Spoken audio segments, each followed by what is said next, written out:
Então, gente, tudo bem com vocês?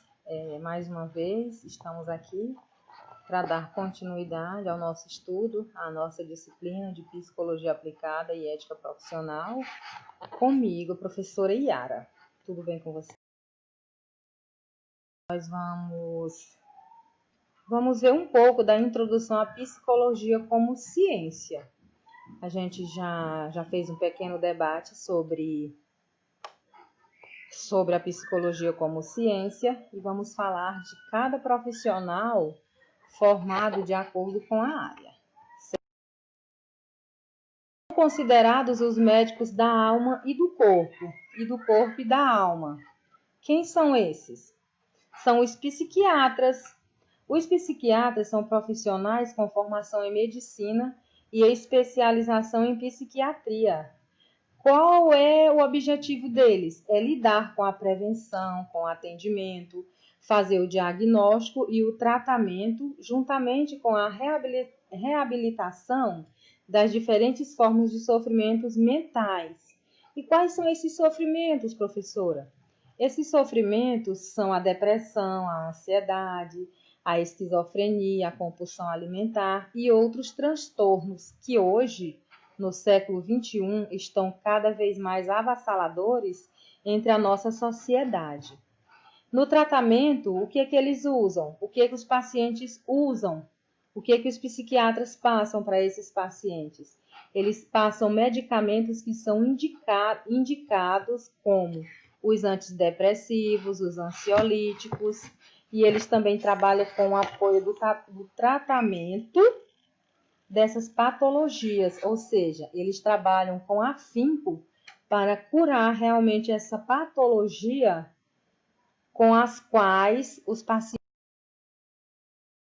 E quem é o psicanalista? Quem é esse profissional? O que ele faz? Qual é o objetivo dele? Esse psicanalista, ele surgiu ainda lá no século XIX e ele surgiu a partir de conceitos formados pelo médico neurologista, o australiano Sigmund Freud. Esse neurologista, ele achou por bem que surgisse outro profissional, e esse profissional foi o psicanalista. O trabalho do psicanalista envolve uma análise bem próxima ao que é feito pelo psicólogo. Resumindo, o psicanalista, ele trabalha de acordo com o psicólogo. Só que existe a diferença. Por quê? Porque o psicanalista, ele inclui em sua técnica um estudo do inconsciente do paciente. Ele vai lá a fundo mesmo no eu do paciente, porque eles acreditam que os seres humanos, nós, não possuímos o controle total do nosso pensamento. Ele acha isso. Por conta disso é que é um trabalho mais longo do que o do psicólogo, ou seja, o tratamento com o psicanalista demora muito mais do que com o psicólogo.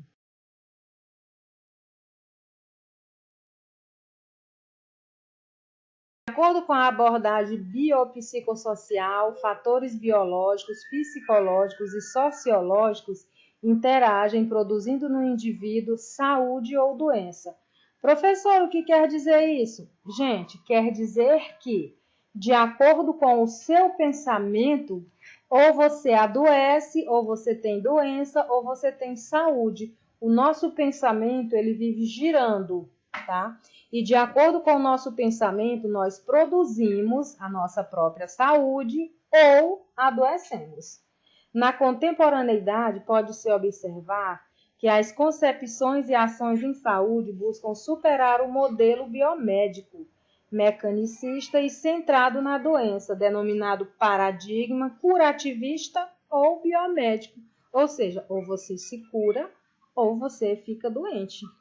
Na atualidade, os pré-requisitos básicos para que uma população possa ser considerada saudável inclui-se alguns fatores que são indispensáveis no nosso dia a dia, certo? E quais são esses fatores, professora? Primeiramente vem a paz. Por quê?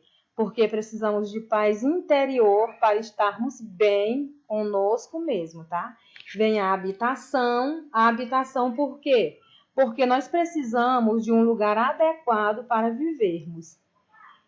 Essa habitação ela tem que ser adequada em tamanho por habitante, em condições adequadas de conforto térmico. Envolve também a educação, porque a gente sabe que se não tivermos uma educação adequada, o sofrimento é certo. E aqui diz que pelo menos o ensino fundamental. Temos que ter uma alimentação imprescindível para o crescimento e o desenvolvimento das crianças. E é necessário a reposição da força do trabalho. A renda decorrente da inserção no mercado de trabalho adequada para cobrir as necessidades básicas de alimentação. Vocês sabem que quando a gente trabalha, que ganha uma renda mais ou menos, queremos nos alimentar bem, e isso é imprescindível para o corpo humano é um organismo psicológico e sociológico, ou seja, ele recebe informações e com isso, ao receber essas informações, ele organiza, armazena, gera, atribui significados e os transmite, os quais produzem, por sua vez, maneira de se comportar. Ou seja, através do nosso corpo, do nosso organismo, é que temos um comportamento e que produzimos coisas que são individuais a cada ser humano.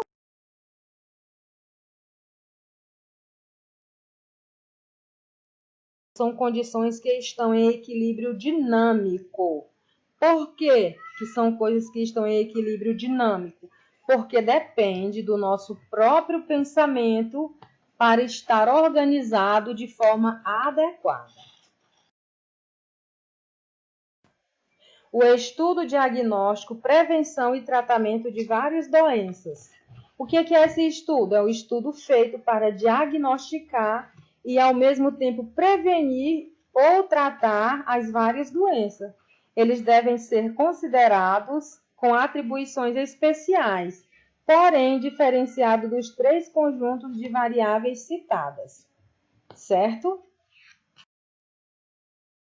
A etiologia dos estados de doença é sempre multifatorial. Por que é sempre multifatorial? Porque ele deve considerar os vários níveis etiopatogênicos. O que é esse nível etiopatogênico?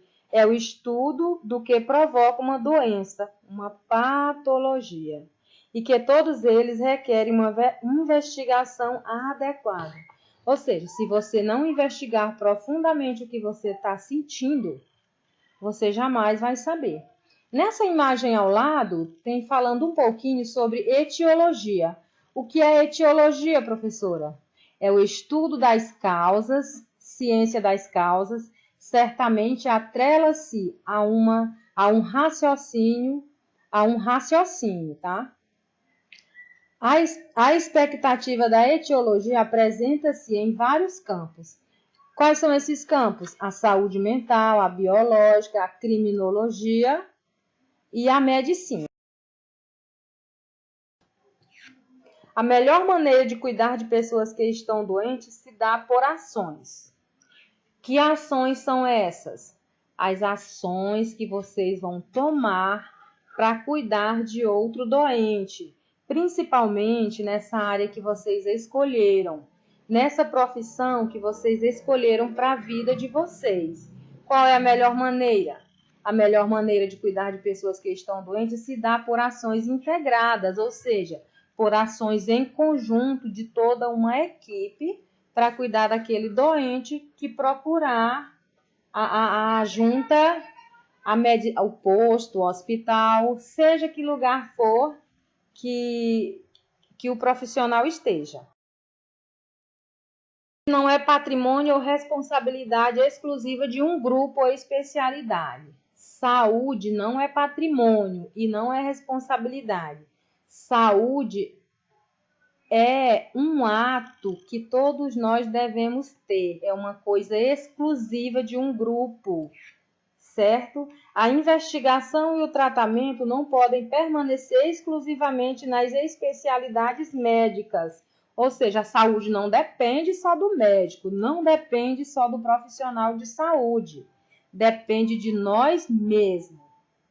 Constata-se, porém, que no cenário atual, a aplicação destas concepções no cotidiano dos serviços de saúde está no início do seu processo de efetivação.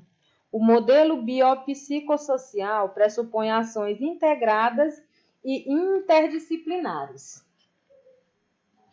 É necessário o amadurecimento em função da formação dos profissionais de saúde, dos modelos de gestão, de financiamento e funcionamento do sistema de saúde como um todo, tá? Faz-se necessário repensar os modelos e práticas atuais e elaborar propostas no sentido de resgatar a participação ativa dos profissionais e dos sujeitos na produção de saúde, construindo, assim, práticas cotidianas em relação a uma vida saudável.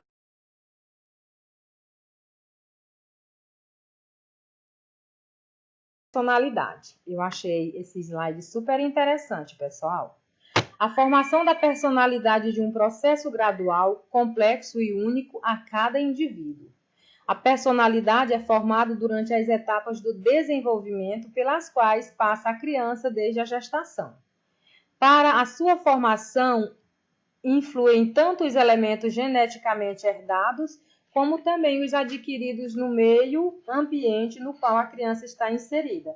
Ou seja, ao mesmo tempo que ele diz que a personalidade da criança é gerada durante a gestação, mais embaixo ele já se contradiz e diz que também é adquirida no meio ambiente ao qual a criança está inserida. Eu vou dar um exemplo bem claro para vocês. Se a criança vive em um ambiente de briga, ela vai aprender o quê?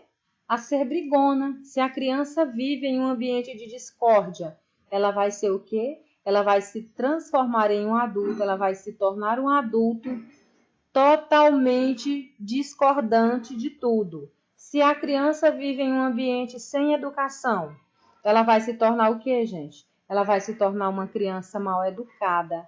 Se a criança vive em um ambiente onde só tem pessoas de mau humor, ela vai se tornar um adulto mal-humorado, com certeza.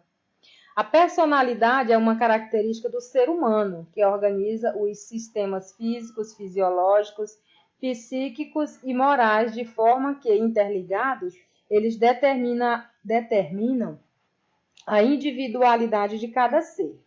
Tal característica é formada ao longo do período de crescimento da criança. Ou seja, inicia-se na infância de acordo com o tratamento que recebe. Foi o que eu acabei de falar para vocês, o ambiente que a criança vive. Com o tratamento que recebe e com o modo de vida que tem dentro de seus ambientes, seja eles o lar, a escola e os demais. Só que tem uma pausa bem interessante nisso aqui. A criança, quando ela é mal educada em casa, ela leva aquela falta de educação para a escola. Eu costumo dizer para os pais dos meus pequenos que eu estou em sala de aula para ensinar. A educação fica por conta deles. A escola só ajuda, só dá aquela forcinha. Mas que, na verdade, a educação vem de berço. A educação vem de casa. A personalidade e a informação na criança não deve ser exigida, pois esse fato implicaria no amadurecimento precoce dessa e, consequentemente, na perda de sua infantilidade. Se eu ficar implicando o tempo todo e exigindo da criança o que ela não tem, automaticamente ela vai perder a infantilidade dela. E quando crescer, vai falar que não teve infância. Ao contrário, a formação da personalidade pode ser estimulada através da personalidade de seus pais, educadores e outros que permanecem próximos a tais crianças por longos períodos. É bem interessante esse fator aqui. Geralmente a criança se espelha em um adulto, e esse adulto costuma ser o pai, a mãe, o professor. Em quem ela admira, ela passa a se espelhar. E eu acho isso super interessante. A partir das atitudes da personalidade de cada indivíduo, a criança passa a ser influenciada por tais e passa a manifestá-las, demonstrando sua vontade. E a essas pessoas, gente, ligada à criança, cabe a responsabilidade da formação inconsciente do caráter. Ou seja, sem querer, você participa ativamente da formação da personalidade daquela criança, dos sentimentos, do psicológico, do temperamento e de outros. De acordo com a formação que recebe na infância, uma pessoa pode desenvolver sua personalidade de forma introvertida ou extrovertida, certo? E o que é uma pessoa introvertida, tia Yara?